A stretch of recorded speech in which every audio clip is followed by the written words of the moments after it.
How have you been growing your ability to think and expand it? Well, thank you for thinking that I think. We'll just start with that. I think for me, and this is just for me, curiosity has been one of the best attributes that I've found that I can develop in my life. Not just taking at face value what's presented to me.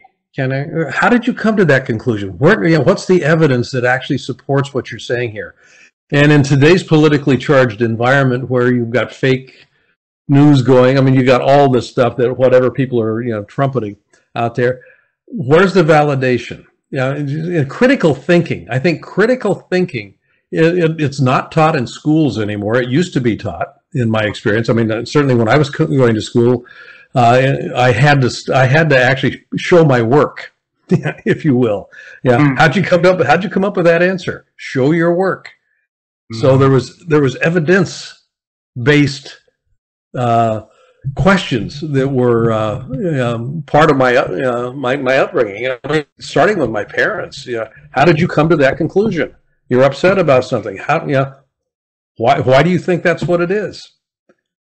And that would stop me. I was going, well, because it's not an answer. What's the evidence you're using to support your upset? Oh, I don't have any. I'm just upset. Okay, well then let's back up the truck and start all over again. So the idea of critical thinking, just being curious. What's the source? And this goes, I think, honestly, it goes hand in hand with emotional intelligence. Self-awareness is the foundation of emotional intelligence. And this idea of awareness, what's the source of my emotional experience today? What's the source of this behavior that I feel compelled to do? What's the source of it? I mean, just that question, what's the source of this? It gives me pause. Viktor Frankl, yes, talked about between stimulus and reaction, there's a space. In that space, if you curate it well, you can make a different choice. In that space, you have to think before you behave, before you act. In that space, think. And then you'll know what to do next. Beautiful, beautiful. And if people can have that space for a little longer, for them to think, you see how beautiful the world would be, right? Would become, yes. Absolutely, yeah. I promised my wife to ask the last question. It's going to be a bizarre question, in case it's not related to this conversation at all. But if you had a chance to travel time and to meet you at the age of 18, all right? And you have a message to talk to your own self at 18 years old. Okay. So what would this 75 years old Blaine talk to the 18 years old Blaine? What message? Take more risks. Take more risks. Yeah, take more risks. Yeah, take action faster. Those two things. Take action faster and take more risks.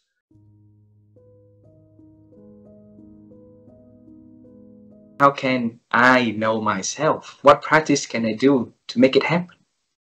Yeah, there's a lot of different ways. I'll share the long term and then some easy things. So the long term is obviously like take a lot of assessments, personality assessments, work style assessments, career style assessments.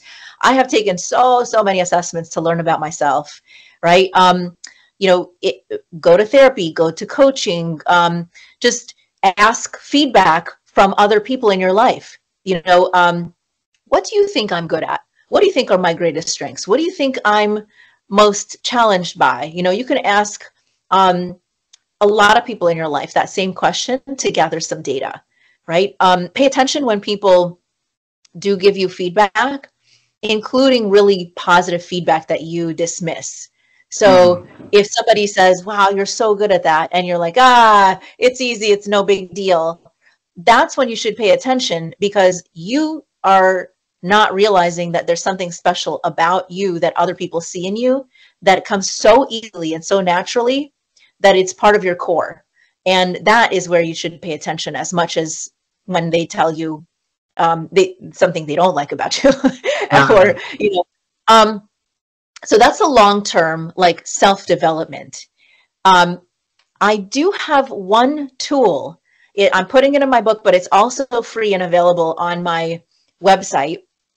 It's called the Yes, No Grid. And I'll just describe how to do it. So you don't actually have to go to the website, but if you're interested, it's on my website under free resources at gotowerscope.com.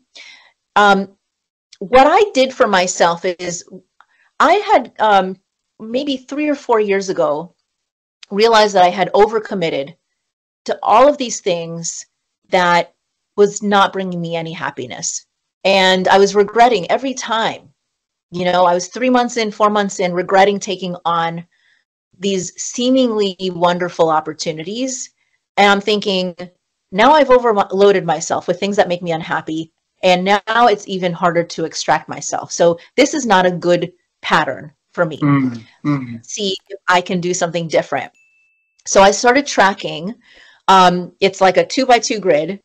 Yes, no, right? And did I say yes to this, or did I say no to this? And was I happy about the decision afterwards, or what did I regret the decision afterwards? And I just started like writing notes for myself on my whiteboard, which is like right up here next to me, so that it was in front of me every time somebody invited me to do something. So I could always look back and remind myself what I did. And I started tracking, when you have these 3 set of circumstances, every time those 3 things are there and you said yes, you regretted it. So now every time somebody's in front of you and they offer and you ask a bunch of questions and it meets those 3, you better say no, Mira, because you weren't happy before, so you better say no. And what it also helped me do is say no more easily, because I had a reason for it. It's so much easier to say, you know, thank you so much for offering this. What I have learned over time, as I've reflected, is that these kind of opportunities that have this or this or this actually don't make me feel good after I say yes. And I don't want to commit to something and then regret it. And then you feel badly that, you know, I actually need to remove myself after I made that commitment. It would be bad for me. It would be bad for you, you know? And so they completely understood what I was talking about, but I had examples and a great way to explain to people why I was making the decision. So that helped me gain a lot of wisdom about myself, just tracking my decision-making and where it was coming from. What is that called? Yes, no, what? The yes, no grid, because it's like a 2x2 yes, no grid. So it's on your website?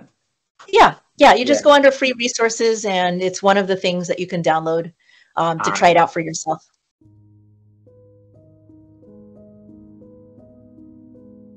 So why over the past 50 years, not a lot of people talks about the guardrails in terms of wisdom? Yeah, people are so enthusiastic about success, which they too often define as just making a lot of money, having a lot of power, enjoying a lot of status, maybe getting famous. They just want to know, what should I do? What should I do? Okay, do this, do this, do this, do this. But nobody is issuing warnings. Be careful not to do that. Be careful to stay away from this. And so we see a lot of people whose very success turns into disaster, catastrophe. They become famous, they become rich, and then they become drug addicted, or they spend all their money and all of a sudden they're broken in debt for millions of dollars. They have a problem they didn't have before their great success. So we need the cautionary wisdom as well as the positive guidance. We need those guardrails. We need those warnings that the wise people have always understood where the trouble is in life, where the dangers are. We need to listen to that as well. And sometimes, this is interesting to me, sometimes we get those warnings in great literature, in epic poems, in novels, in plays, in short stories. I've found, for example, Mary Shelley, who was a a young novelist in England in the 1800s. When she was a teenager, she was probably 16 to 18 years old. She wrote a book called Frankenstein, a very famous novel about a very smart man named Victor Frankenstein, who set it as his goal. He wanted to learn enough science so he could create a thinking, feeling being out of just basic parts. He could create something like a human being, and he would be praised forever. He would be famous forever. And in fact, the being would look at him as a god. And so he set his goal, and he did everything the guidance wisdom tells you to do. Do this, set a goal, be confident, focus your concentration on what it takes, be consistent in your pursuit of the goal. He did all those things, and he created a monster he let loose into the world, a monster he couldn't control, and who killed the people that meant the most to him. Now that's a cautionary tale, a great metaphor for success in many people's lives who follow the guidance but don't pay attention to the guardrails. Victor Frankenstein's problem was his motivation was selfish. His motivation was self-aggrandizing grandiosity. He wanted to be famous. He wanted to be great. He wanted to be worshipped. He had no thought about the good of others, the common good. And so because he attained his goal, he unleashed into the world a monster he couldn't control. Well, boy, that's a great metaphor for a lot of people's success in the world today. It's not answerable to the guardrails that the wise people have given us. So I tell people, read great fiction, read books like Frankenstein, read an epic poem like Beowulf, which was an Anglo-Saxon epic about a great warrior who, as he grew older, didn't change the way he did things. And he just wanted to, just like Frankenstein, he wanted to be famous. He wanted to do things by himself so he would get all the praise. But that he set himself up for his own demise, his own death because of that. We have great cautionary literature throughout history. I advise people to read it. In fact, one of my new books is going to be exactly on that. Oh, really? What's the book's name? It's called The Frankenstein Factor, and it's subtitled Monster Success and Massive Failure. Monster Success and Massive Failure. I'll look for it. So, besides the guardrails is lacking in our life, what else do you think is a major impact on us to be able to be aging with wisdom, though? Yeah, we need to recover and rediscover the importance of talking to older people and listening. Young people nowadays think they need to listen to each other, and that's important, but it's just as important to listen to people who are older and who are younger. When people in their 20s and 30s are not around children and they're not around older people, they only have a very small view of what life is about. Being with children can keep wonder and curiosity and awe alive in their lives, because children are amazed by everything. They're curious about everything. And a lot of people in their 20s and 30s and 40s, they lose that curiosity. But if they could be around more children, they would be reminded of the importance of curiosity in life. And then they're not around older people, or when they are, they just don't listen. They don't pay attention. Oh, you lived in another time. It's modern times now. I don't need to listen to that. But if they could listen to the wisdom of their elders, they would get their bearings much better, and they would be given great guidance and great guardrails, because the older people who have become wiser have seen the things that they have not yet experienced and can give them great advice about what may be ahead on the road. Plato actually said, we need to consult the wisdom of people who have been down this road of life before us, who have seen the opportunities and the obstacles that may lie ahead. And they have learned sometimes the hard way about how to deal with these things properly. We can avoid all the pain and suffering, or much of it, that they had to go through if we will just listen and learn.